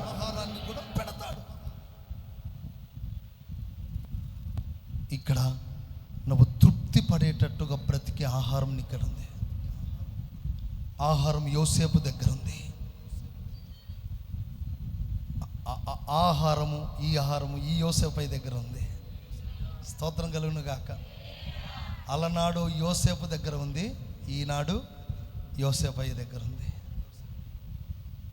ప్రియులారా, ఇది ఏ స్థలం అంటే నిండుగా ఆహారం దొరికే. మీరు బయట పోయి తినే ఫుడ్ కాదు నేను చెప్పేది. ఆకలి అయితే తినే ఫుడ్ కాదు, ఒక దైవీకమైన ఆహారం. ఆమె పరిశుద్ధాత్మలో దొరికే ఆహారం. ఆమె జీవజలములో నుండి పుట్టిన ఆహారం. ఆమె సాధారణమైన ఆహారం కాదు, పరలోకపు ఆహారం, జీవాహారము. ఆమె ఆ ఆహారం ఇక్కడ దొరుకుతుంది, తృప్తి పొందుతామంట. ఇక్కడ ఎంత సంతోషం కదా. మొట్టమొదటిది ఏంటంట, విశ్రాంతి పొందే, నిత్యము విశ్రాంతి పొందే స్థలం. రెండోదిగా ఇక్కడ ఏముంటుందంట, నిండుగా ఆహారం ఉంటుందట. దాని వలన బీదలు తృప్తిపరచబడతారు. బీదలు అంటే ఎవరు? లేనోళ్ళే కదా. ఒక బీదరాలు ఉంది, ఎవరు? ఋతు. ఎక్కడికి వచ్చింది? బెత్లెహేముకు. బెత్లెహేములో ఏం దొరికింది? రొట్టెలు దొరికాయి, ఆహారం దొరికింది. అంటే అర్థం ఏంటి తెలుసా? దీన స్థితిలో ఉన్న వారిని ఇక్కడికి వస్తే సంపన్న స్థితిగా మార్చేస్తాడు, యజమానిగా చేస్తాడు. అంటే అన్నీ కోల్పోయిన నీ బ్రతుకుకు ఆహారం ఏదైనా ఉందంటే ఇక్కడే. ఋతుకి ఏముంది? ఎవ్వరు లేరు కదా. కానీ బెత్లెహేముకు వచ్చిన తర్వాత అక్కడ ఆహారంతో దేవుడు తృప్తిపరిచాడు. మోయాబులో ఉంటే చచ్చిపోయేది, కానీ బెత్లెహేముకు వచ్చిన తర్వాత జీవం పోసుకుంది. కారణం ఏంటంటే ఏముంది బెత్లెహేములో? ఆహారం ఉంది. ఎక్కడ పడితే అక్కడ ఉండకండి మీరు. ఎక్కడ పడితే అక్కడ ఉంటే జీవం లేని ఆహారం. ఇది ఏ స్థలం? జీవము కలిగిన ఆహారం కలిగిన స్థలం. ఇది పరిశుద్ధాత్మ నుండి పుట్టిన జీవం, పరిశుద్ధాత్మ ద్వారా నీకు ఇవ్వబడుతున్న ఆహారం. కనుక ఇందులో జీవం ఉంది, ఇందులో శక్తి ఉంది, ఇందులో పవర్ ఉంది. ఇది తింటే బలం పొందుతావు. ఇందాక అయ్యగారు అన్నారు, నేను కారులో వస్తుంటే పోయిన డెడికేషన్ పోయిన వారం అంతే. ఆ పోయిన వారంలో చెప్తున్నాడు అయ్యగారు, చెబుతున్నాడు అయ్యగారు ఆ 2 వర్తమానాలు ఇప్పటికి కూడా అదే బలంతో ఉన్నామని. ఆమేన్. బలం చూడండి, ఎంత జీవపు ఆహారంలో ఉన్న బలం ఎంత గొప్పదో. జోసఫ్ అన్న గారు ఎంత తృప్తిగా ఆ మాట చెప్పాడో. ఆ వర్తమానం ద్వారా మేము తృప్తిపరచబడ్డాం, ఆ బలం ఇప్పటికీ ఉంది అంటున్నాడు. నేను అంటాను, ఈ 7 ఆశీర్వాదాలు మీ జీవితంలో, మీ సేవలో నిరంతరం నిలిచిపోవాలి. దానికోసమే దేవుడు ఈ ఆశీర్వాదాలు మీ కొరకు ఇస్తున్నాడు. Praise the lord. 1, నిత్య విశ్రాంతి ఇక్కడ ఉండాలి. 2, ఆహారముతో తృప్తిపరచబడాలి. 3వది కంటిన్యూ చేయండి. దాని యాజకులకు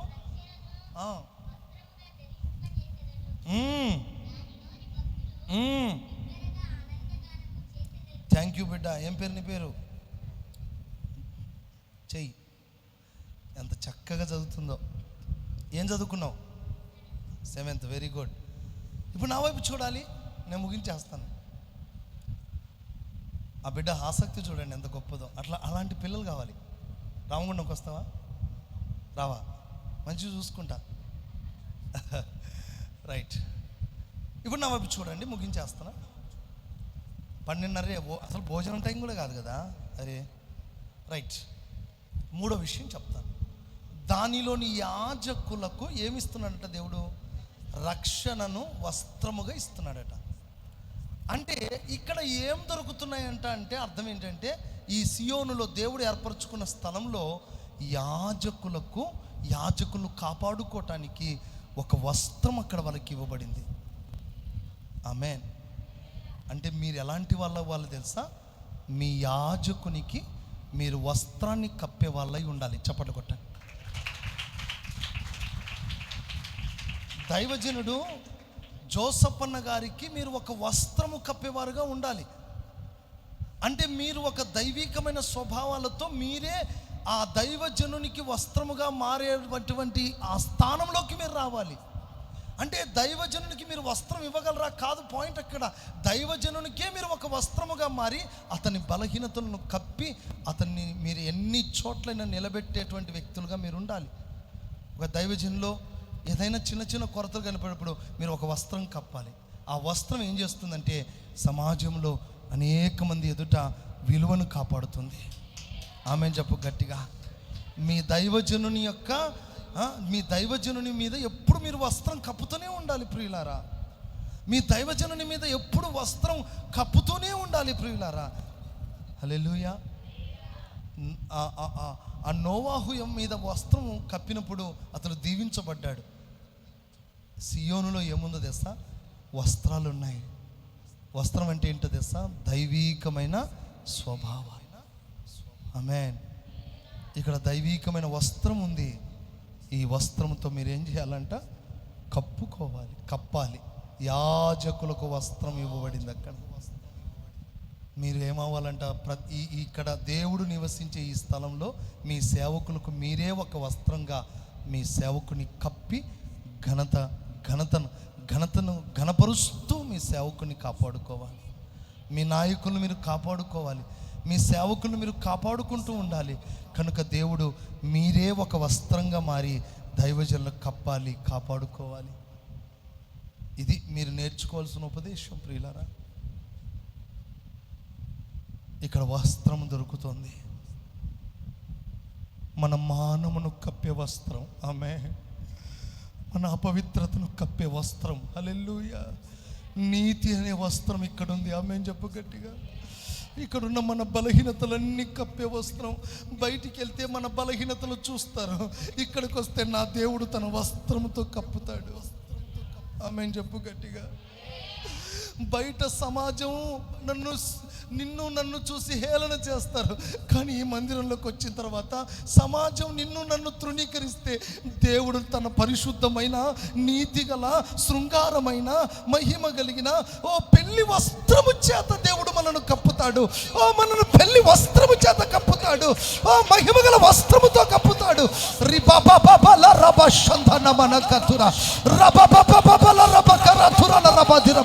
ఒక వస్త్రము కప్పబడతాం, ఒక వస్త్రం కప్పబడుతుంది, ఒక వస్త్రం కప్పబడుతుంది ప్రియులారా, కప్పబడుతుంది ప్రియులారా. yes.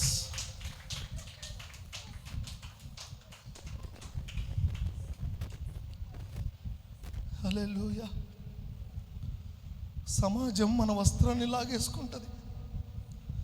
ఒకడు యెరూషలేమును విడిచి యెరికోకి వెళ్తుంటే ఏం జరిగిందో తెలుసా?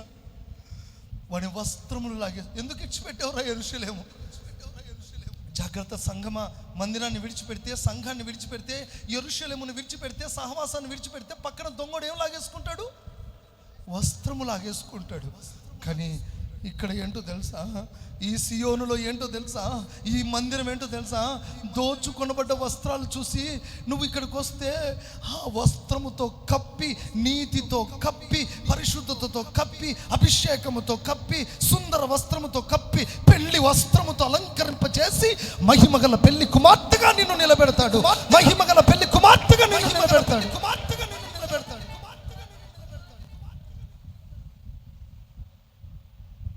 నీ మానములు కప్పే వస్త్రాలు ఇక్కడున్నాయి. నీ బలహీనతలను కప్పే వస్త్రం ఇక్కడుంది. నీ కొరతలను కప్పే వస్త్రం ఇక్కడ ఉంది. అందరూ వస్త్రాలు లాగేసుకునేటోళ్ళే, కానీ నా దేవుడు మాత్రం నిన్ను ప్రేమించి నిన్ను కప్పేవాడై ఉన్నాడు. నిన్ను కప్పటానికే మందిరంలోకి తీసుకొస్తున్నాడు. నీ అవమానమును కనబడకుండా కప్పటానికే సన్నిధికి తీసుకొచ్చాడు. ఈ మందిరం నీకు ఎందుకు ఇచ్చాడు తెలుసా? తన వస్త్రముతో నిన్ను కప్పడానికి, తన మహిమతో నిన్ను కప్పడానికి, తన సన్నిధితో నిన్ను కప్పడానికి, పెళ్లి వస్త్రముతో, పరిశుద్ధ వస్త్రముతో నిన్ను కప్పటానికి దేవుడు ఈ మందిరానికి తీసుకొచ్చాడు. ఆమేన్. ఆమేన్. ఇది వస్త్రముతో కప్పబడే మందిరం. ప్రియులారా, ఇది వస్త్రం దొరికే స్థలం. చినిగిపోయిన వస్త్రాలతో ఉన్నావా? చింపబడిన వస్త్రాలతో ఇక్కడికి వచ్చావా? దిగంబరిగా ఇక్కడికి వచ్చావా?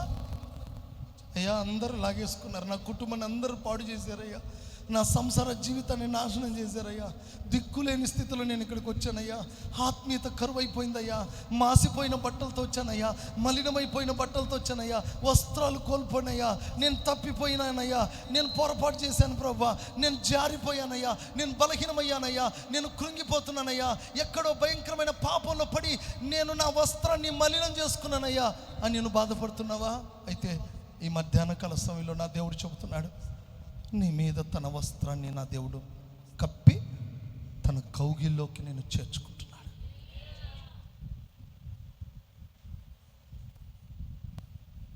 నా వైధవ్య వస్త్రములన్నీ తీసేశాడు.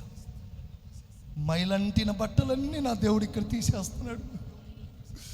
ఈ మందిరంలో నా మైలంతా తొలగిపోతుంది. ఆమె ఈ మందిరంలో నా పాపం అంతా తొలగిపోతుంది. ఆమె ఈ మందిరంలో నా దోషం అంతా పోతుంది. ఆమె ఈ మందిరంలో నన్ను వెంటాడిన మైలంతా తొలగిపోయి నేను పవిత్రపరచబడతాను. నా మీదకి ఒక వస్త్రం వచ్చేస్తుంది. నా మీదకి ఒక వస్త్రం వచ్చేస్తుంది. ఆ వస్త్రము సాధారణమైంది కాదు. ఓ నన్ను కప్పే వస్త్రము. ఓ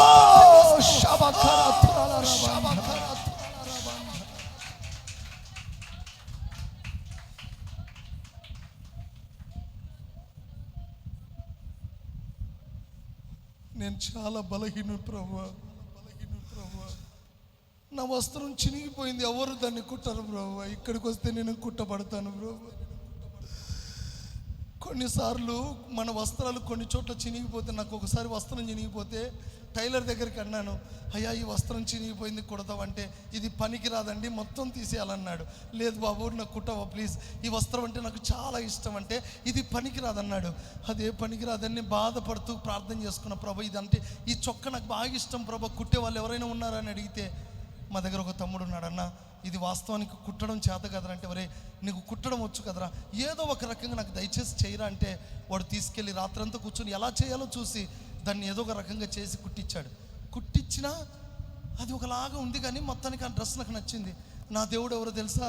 నా దేవుడు ఎవరో తెలుసా? ఒక మనిషిగా కుట్టులో తేడా ఉండొచ్చు, కానీ నా దేవుడు నీ వస్త్రాన్ని కుడితే, ఎక్కడైనా చినిగిపోయిన వస్త్రం తీసుకొస్తే ఎక్కడ ప్యాచ్ లేకుండా ఒక మంచి వస్త్రముగా, శుద్ధి చేయబడిన వస్త్రముగా, తెల్లని వస్త్రముగా, మహిమగల వస్త్రముగా నా దేవుడు చేస్తాడు. ఎందుకు తెలుసా? ఇది వస్త్రము దొరికే స్థలం, ఇది పరిశుద్ధపరిచే స్థలం, ఇది ఉతకబడే స్థలం, ఇది నిర్మలముగా మారే స్థలం, నిర్మలముగా మారే స్థలం.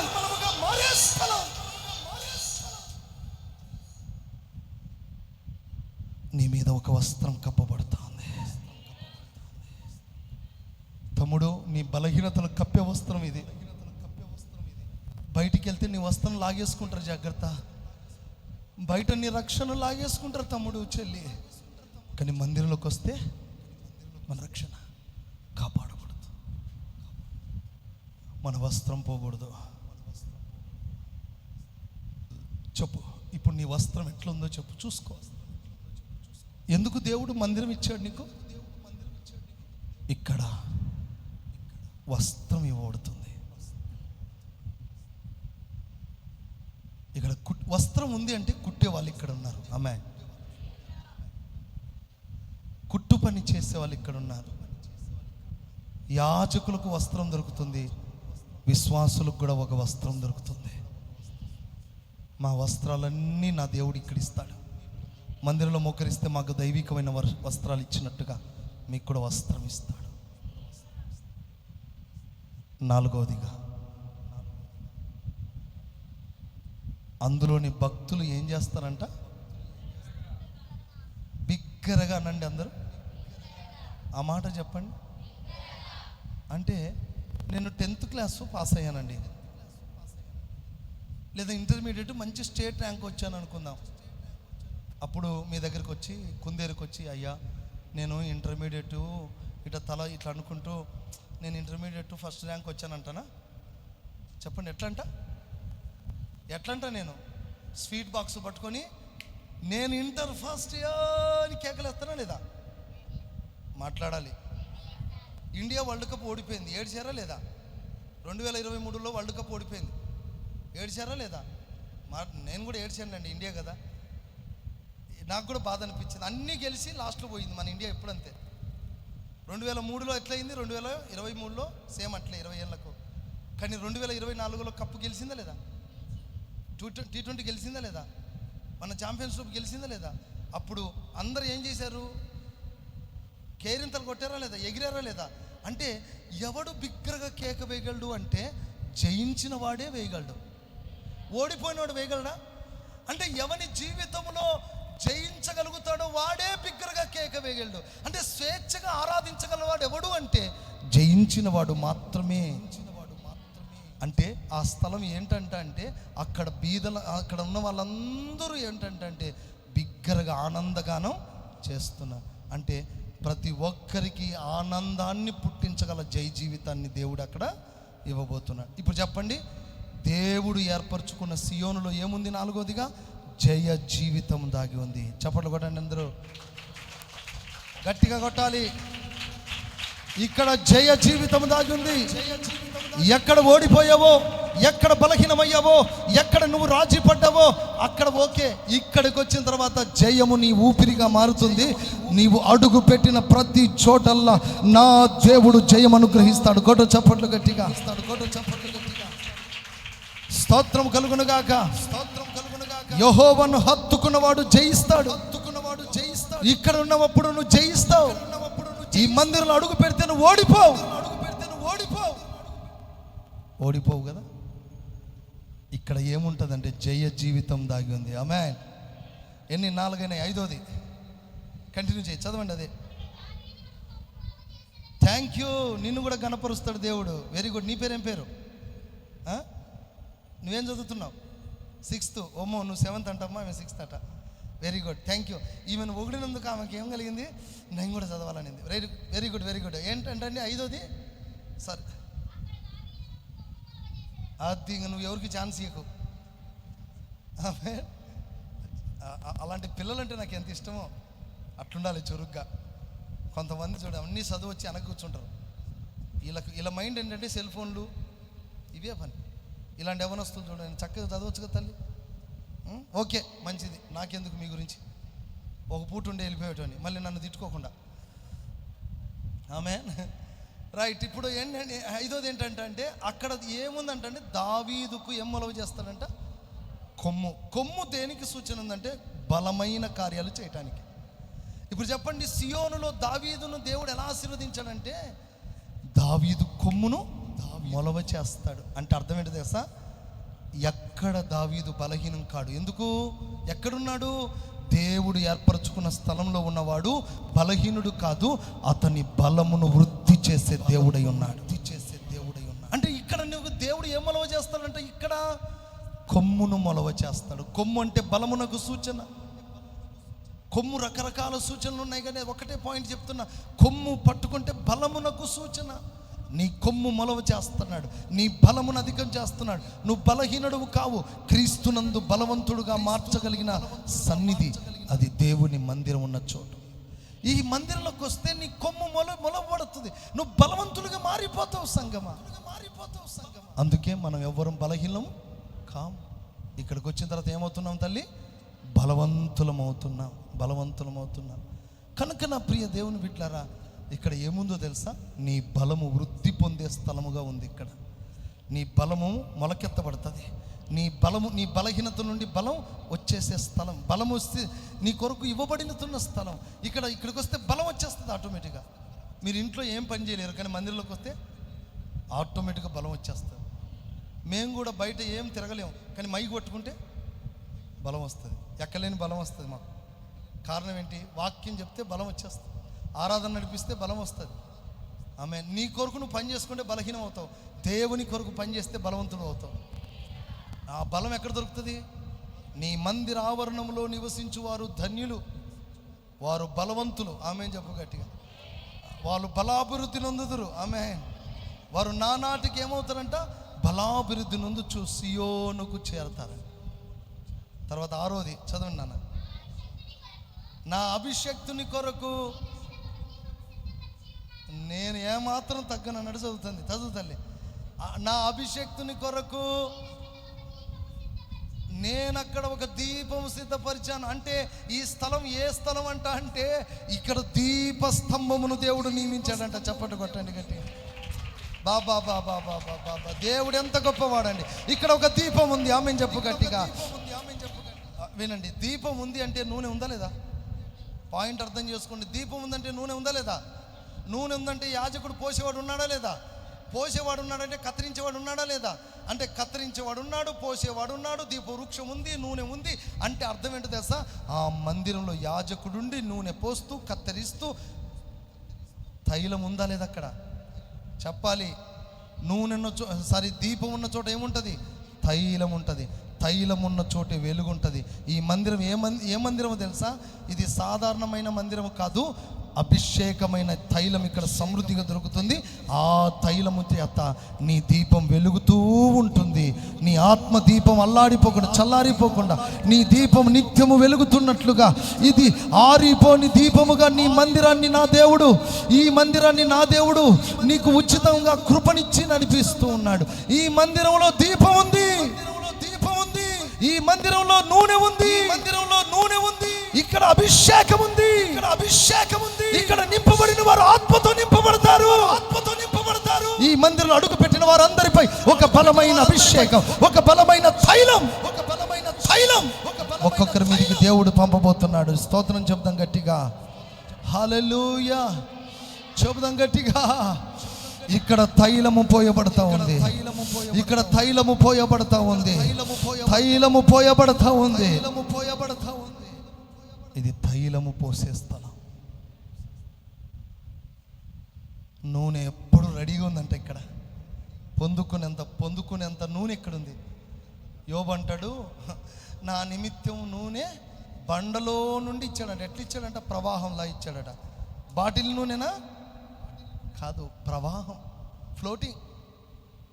ఈ మందిరం ఏంటంటే తెలుసా? తైలం వచ్చేస్తుంటుంది.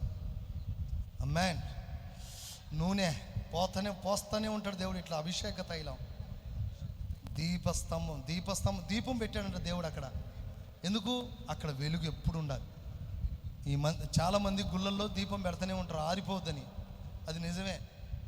చాలా మందిరాలు తలుపులు మూసేసి ఆదివారం తెరుస్తారు. ఆదివారం టు ఆదివారం కొన్ని చర్చిలు కరెంటు బిల్లు అయితే అన్నీ ఆఫ్ చేస్తారు. అది చేయకూడదు. అక్షరానుసారంగా దీపం వెలగాలి, ఆత్మానుసారంగా దీపం వెలగాలి. అది ఒరిజినల్గా మందిరం అంటే. ఈ మందిరంలో ఒక లైట్ ఎప్పుడు ఉండాలి, ఎప్పుడు ధూపం నైవేద్య బలులు జరుగుతూనే ఉండాలి. దీపం ఉందంట. 6వది 7వది చదువు తల్లి.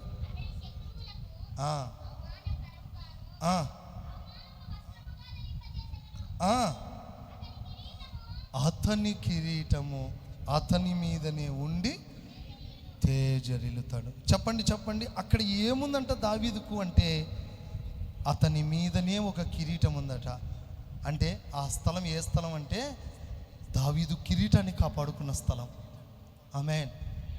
ఈ స్థలంలో ఏం కాపాడబడుతుందంటే, మనకివ్వబడిన కిరీటాలు కాపాడబడే స్థలమే అతని మీదనే ఉందంట. అంటే ఎవరి మీద పోలేదంట. అది వస్తీ కిరీటం ఎవరికి పోయింది? ఎస్తేరుకు పోయింది. సౌలు కిరీటం ఎవరికి వచ్చింది? దావీదు కిరీటం. కానీ దావీదు కిరీటం పడిపోలేదట, అది దావీదు మీదనే ఉందట. అంటే దావీదు ఏం కాపాడుకున్నాడు? తన కిరీటాన్ని కాపాడుకున్నాడు. ఎవడును అపహరించుకున్నట్లు నీకు కలిగింది. రాత్రి విన్నారు కదా, గట్టిగా పట్టుకోవాలి, విశ్వాసాన్ని గట్టిగా పట్టుకోవాలి, రక్షణను గట్టిగా పట్టుకోవాలి. ఇవన్నీ రాత్రి విన్నారుగా. కనుక ప్రియులారా, మన కిరీటం మన మీద తప్పంగా ఎవరి మీద ఉండడానికి? అంటే మన కిరీటం కాపాడుకోవాలంటే ఎక్కడ ఉండాలి? మనము ఈ స్థలములో రావాలి.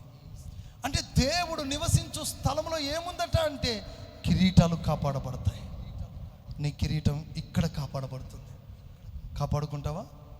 7 ఆశీర్వాదాలు. మొట్టమొదటిది విశ్రమ స్థానం. నెంబర్ 2, ఆత్మీయ ఆహారం దొరికితే అక్కడ తృప్తి జరుగుతుంది. నెంబర్ 3, వస్త్రము దొరుకుతుంది. నెంబర్ 4, బిగ్గరగా కేకలు వేసే జై జీవితం. నెంబర్ 5, కొమ్ము బలము అక్కడ వస్తుంది. నెంబర్ 6, దీపం అభిషేక తైలం. నెంబర్ 7, కిరీటాలు కాపాడబడతాయి. దేవుడు కోరిన స్థలంలో ఇవన్నీ ఉంటాయండి. ఇప్పుడు చెప్పండి, దేవుడు కోరిన స్థానమే మందిరంగా మార్చుకున్నాడు కదా. ఆ మందిరంలో ఇవన్నీ ఉంటున్నాయి కదా. మరి దేవుడు ఆ దినాల్లో స్థలాన్ని కోరుకున్నాడు. ఇప్పుడు ఎవరిని కోరుకున్నాడు? నిన్ను కోరుకున్నాడు. ఇప్పుడు చెప్పండి, ఆ స్థలంలోనే 7 ఉండగలిగితే ఈ 7 ఎవరిలో ఉండాలి? ఇప్పుడు మనలో ఉండాలి. ఈ 7 అనుభవాలు ఉంటేనే నువ్వు నిత్య మందిరంగా మారిపోతావు. రాకడికి ఎత్తబడే మందిరంగా మారిపోతావు. ఆ సన్నిధిలో ఉండే మందిరంగా మారిపోతావు. ఈ 7 ఉన్నాయా లేదా చూసుకోవాలిగా. 1, విశ్రాంతినిచ్చేవాడిగా ఉండాలి. నెంబర్ 2, ఆహారం నిండుగా ఉండాలి నీ జీవితంలో. నెంబర్ 3, రక్షణను వస్త్రంగా కాపాడుకునేటట్టు ఉండాలి. నెంబర్ 4, చెప్పండి, జయించే అనుభవం కలిగి ఉండాలి. నెంబర్ 5, కొమ్ము మొలవ చేయబడాలి. నెంబర్ 6, దీపం ఎప్పుడు ఉండాలంటే నూనె ఎప్పుడు రెడీగా ఉండాలి. నెంబర్ 7, కిరీటం ఎప్పుడూ కాపాడబడుతుండాలి. ఇలా 7 అనుభవాలు ఉన్నదే మందిరం. ఆ మందిరం అంటే నువ్వే. నువ్వు కూడా ఇలా ఉండాలి, రాకడకు సిద్ధపడాలి. అట్టి కృప దేవుడు మనందరికీ ఇచ్చి నడిపించి ఆశీర్వదించి దీవించునుగాక. ఒకసారి అందరం చప్పట్లు కొడుతూ ప్రభుని కనపరుద్దాం బిగ్గరగా. స్తోత్రం కలుగును గాక. బిగ్గరగా చప్పట్లు కొడుతూ కృప కలుగును గాక. ఈ మందిరంలో అభిషేక తైలం ఉండును గాక. అభిషేక తైలం ఉండును గాక. మహిమతో నింపబడును గాక. మహిమతో నింపబడును. కృప కలుగును గాక. ఈ మందిరం అంతా వస్త్రముతో కప్పబడును గాక. కృప కలుగును గాక. చప్పట్లు కొడుతూ చప్పట్లు కొడుతూ చప్పట్లు కొడుతూ చప్పట్లు కొడుతూ రిబాబాల రోబకో థొరల శతనమన కతిర రబాబాల రబకాల తురాల రంధరంధ రబో ధిరబా ధిరబా.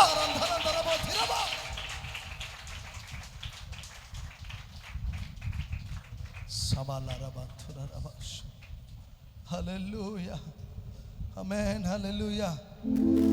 నీ సన్నిధిలోనే చివరి వరకునే జీవించాలి. నీ సన్నిధిలోనే తుది శ్వాస విడవాలి. నీ సన్నిధిలోనే చివరి వరకునే జీవించాలి. నీ సన్నిధిలోనే తుది శ్వాస విడవాలి. నా హృదయాలోచన నీవేగా యేసు. నా హృదయాల మన నీవేగా. నా హృదయాలోచన నీవేగా యేసు. నా హృదయాల మన నీవేగా. నా హృదయ భావన, నా హృదయ తలంపు, నా హృదయ స్పందన. చప్పట్లు కొడుతూ నా హృదయ భావన, నా హృదయ స్పందన నీవే కదా. నీ సన్నిధిలోనే చివరి వరకునే నీ సన్నిధిలోనే విడవాలి. నీ సన్నిధిలోనే చివరి వరకునే జీవించాలి. Thank you lord. నీ సన్నిధిలోని తుది శ్వాస విడవాలి. ప్రేమలోనే చివరి వరకునే జీవించాలి. నీ ప్రేమలోనే తుది శ్వాస విడవాలి. యేసయ్యా, యేసయ్యా, యేసయ్యా, యేసయ్యా, యేసయ్యా, యేసయ్యా, యేసయ్యా, యేసయ్యా, యేసయ్యా, యేసయ్యా, యేసయ్యా, యేసయ్యా.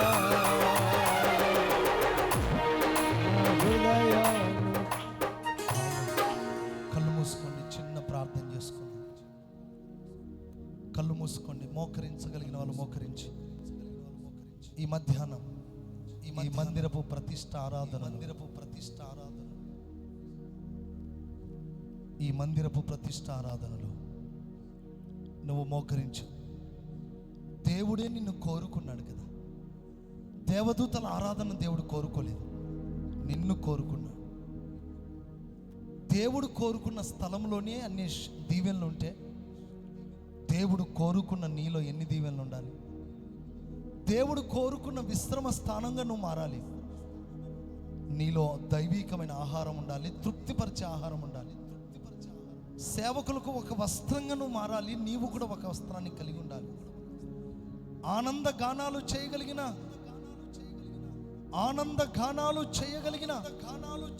ఒక జై జీవితం ఇక్కడ ఉండాలి.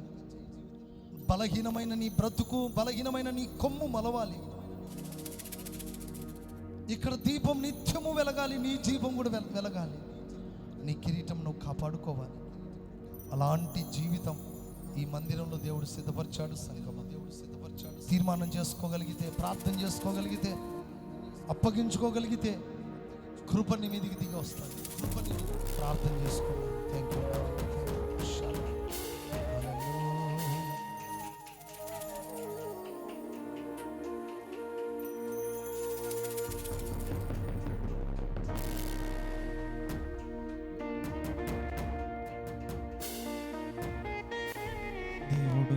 నీ మందిరములో ఏ విధమైన దీవెనలు దాచి ఉంచాడో ఒక్కొక్క మాటను వివరించి మనతో మాట్లాడి ఉండగా, ప్రభువా మా అందరి కోసము ఇచ్చిన ఈ మందిరములో నిత్యము ప్రభు నివసిస్తూ నీ బిడ్డలుగా ఏనాడు కూడా విడిచిపెట్టక, ఏ సాకులు వంకలు చెప్పే ప్రజలుగా మేము ఉండక, మా అందరి కోసము ఈ మందిరములో దాచి ఉంచిన ఈ మేలును, ఈ దీవెలన్నీ పొందుకోవడానికి ఏడతెగక ప్రభువా మీరు దాచిన ప్రతి మేలును పొందుకునే ఒక ప్రజలుగా మమ్మల్ని మీరు బలపరుస్తున్నందుకు స్తోత్రాలు. ఈ మధ్యకాల సమయమని మందిరం యొక్క విలువను మాకు తెలియచేసిన దేవా, మందిరము ఎందుకోసము కట్టబడిందో, మందిరములో ఏమి దాచి ఉంచారో, మందిరములోనికి నీ ప్రజలైన మేము ఎందుకు రావాలో ఒక్కొక్క మాటను వివరంగా మాతో తెలియచేసిన దైవమానికి స్తోత్రాలు. హల్లెలూయా, హల్లెలూయా, హల్లెలూయా, హల్లెలూయా. ఇక నుంచి నిత్యము నివసిస్తూ ప్రభువా మా జీవితాల్లో మీరు ఇస్తున్న ప్రతి దైవ దీవెనను పొందుకునే ఒక ప్రజలుగా మమ్మల్ని మీరు బలపరుస్తున్నందుకు స్తోత్రాలు. ఇక నుంచి ఓడిపోయిన ప్రజలుగా కాదయ్యా, ఇక నుంచి నీ మందిరములో నివసిస్తూ బిగ్గరగా ఒక జై జీవితం చేస్తున్న నీ ప్రజలుగా జీవించగలిగిన ఒక కృపను ఈ లోకములో మాకు మీరు అనుగ్రహిస్తున్న విధానానికి స్తోత్రాలయ్యా. మా కోసం ఒక మందిరాన్ని నిర్మించి ప్రభా, ఒక ఉన్నతమైన ఆహారాన్ని, ఒక ఉన్నతమైన ఉపదేశాన్ని సిద్ధపరిచినందుకు నీకు స్తోత్రాలు చెల్లించుకుంటున్నాను. అయాటి కృపను మాకు అనుగ్రహిస్తున్నందుకు స్తోత్రాలయ్యా. ఏ విషయంలో ఇక మేము బలహీనపడి ఉన్నామో, బలము లేని ప్రజలుగా మేము ఉన్నాము, మా కొమ్మును ప్రభు మీరు బలపరుస్తున్నందుకు స్తోత్రాలు. ప్రతి బలహీనతలను జయించడానికి ప్రభా అయా బలపరచడానికి ఒక కృపనిస్తున్నందుకు స్తోత్రాలు. నిజమేనయ్యా, మా జీవితాలు ఎన్నో బలహీనతలు ప్రభా, ఆ బలహీనతలను కప్పగలిగిన ఒక వస్త్రాన్ని నీ మందిరములో మా కోసము మీరు సిద్ధపరిచినందుకు స్తోత్రపరిచినందుకు. లోకములో ఉన్నవారు మా లోపాలు చూసి అపహాసిస్తున్నారు, వేళన చేస్తున్నారు, అవమానపరుస్తున్నారు. కానీ ఇక్కడికి చేరి రాగలిగితే మా అవమానాలను, మా నిందలను, మా బలహీనతలను మీరు వస్త్రముతో కప్పి శుభ్రపరుస్తున్నందుకు, పవిత్రపరుస్తున్నందుకు, అయ్యా నూతన పరుస్తున్నందుకు స్తోత్రాలు. లోకంలో ఎక్కడి దొరకని ఉన్నతమైన భాగ్యాన్ని, ఈ మహిమ కలిగిన పరిచయలు ఈ మందిర ఆవరణములో మా కోసం మీరు సిద్ధపరుస్తున్నందుకు స్తోత్రాలు, స్తోత్రాలు, స్తోత్రాలు. ఈ విధముగా నీ మందిరములో చేరి నీ ప్రజలుగా మీరు మాకిచ్చిన ఈ మహిమ కలిగిన కిరీటాన్ని ప్రభు అయ్యా నాడు ఆదాము పోగొట్టుకున్నాడు, ఆనాడు సౌలు పోగొట్టుకున్నాడు, ఆనాడు వస్తీ పోగొట్టుకుందయ్యా. కానీ దావీదు అంతవరకు తనకి ఇచ్చిన ఆ కిరీటాన్ని ఏ విధముగా కాపాడుకున్నారో, ఈ మహిమ కలిగిన కిరీటాన్ని, ఈ అభిషేకాన్ని, ఈ నూనెను మీరు మాకు అప్పజెప్పిన, ఈ మా మీద పెట్టిన ఈ మహిమ కలిగిన కిరీటాన్ని కాపాడుకుంటూ ఆ నిత్య సింహాసనము చేరేంత వరకు బ్రతకగలిగిన కృపను ఈ మందిర ఆవరణములో మీరు పెట్టినందుకు స్తోత్రాలు. ఇక నుంచి ఈ మందిరములో ఏనాడు ఎడతెగని ప్రజలుగా, ఈ బోధలో ఎడతెగని ప్రజలుగా, ఈ సహవాసంలో ఎడతెగని ప్రజలుగా, ఈ శుద్ధైన ప్రజలుగా ఇక నుంచి అజ్ఞానంగా ప్రవర్తించి ఉన్నాం లేదయ్యా. ఈ పూట నీ మందిర విలువ మాకు తెలియచేయబడింది. తెలుసుకున్న ప్రజలుగా, గ్రహించిన ప్రజలుగా, అర్థము చేసుకున్న ప్రజలుగా ఇక వెంబడిస్తాము ప్రభు. అవునయ్యా, ఈరోజు ఎంతమంది అయితే ఈ ఉపదేశాన్ని విని ప్రతిష్ఠించుకున్నారో, ఎంతమంది అయితే ఈ నడిపింపుకు అప్పచెప్పుతున్నారో, ఎంతమంది అయితే ఇక్కడి నుంచి వెంబడించడానికి అయ్యా తమకు తాము ఈ వాక్యానికి ప్రతిష్ఠించుకున్నారో, సమర్పించుకున్నారో, అందరిని బట్టి మీ కోట్ల స్తోత్రాలు అయ్యా. దేవుని దాసు నిరీక్షణను బట్టి ఎన్నో ఉన్నతమైన ఉపదేశాన్ని దినాన్ని అందించినందుకు స్తోత్రాలు. ఇక్కడ మీరు సేవకులు మీరు గొప్పగా వాడుకోండి. సాయంకాల సభలో కూడా ఉన్నతంగా మీరు వాడుకోబోతున్నందుకు స్తోత్రాలు.